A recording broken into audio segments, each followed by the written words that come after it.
Yeah, thank you. We've just presented a side event looking at environmental and social safeguards and Green Climate Fund and the financing that comes from that.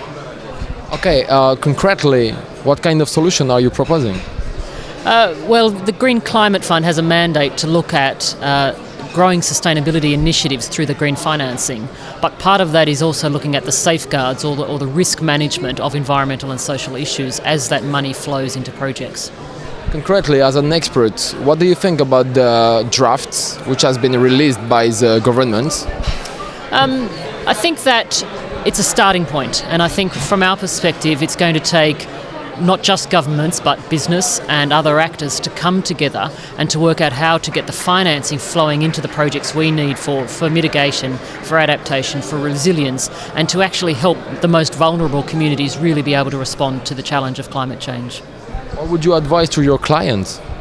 I think our first piece of advice to our clients, we're a multinational company, we work for companies in 160 countries, is understand what the new rules of the game are. These INDCs, the national country plans, will impact every business around the world. So they need to be familiar with that in every place they operate. And then to also think about their own footprint. What can they do to manage their own footprint? And then as they look at their value chain, their supply chain and their customers and consumers, this is an opportunity. It's an opportunity for them to think about a lower carbon future and what can they do as a positive response, not just thinking about the risk side. Is this the message that you want to send? Yeah, I think it's about we all need to get on board. You know, we all want to live on this planet. 2-degree scenario, it's going to take all of us working together. And if we want to go beyond 2 degrees, it requires business, it requires us as individuals, as us as technical professionals, it requires the money, it requires the governments, it requires policy, all of us together. It has to be the message.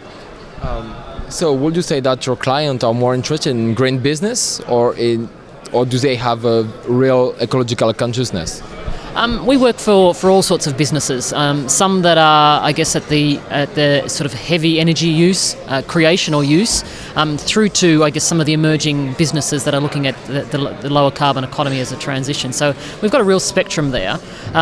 Some are slow to come to the table, others have embraced it, and I guess we're trying to work with all of them to say whether you're just understanding what this might mean for your business or you see the real opportunities, we'll help them get further along. Thank you very much.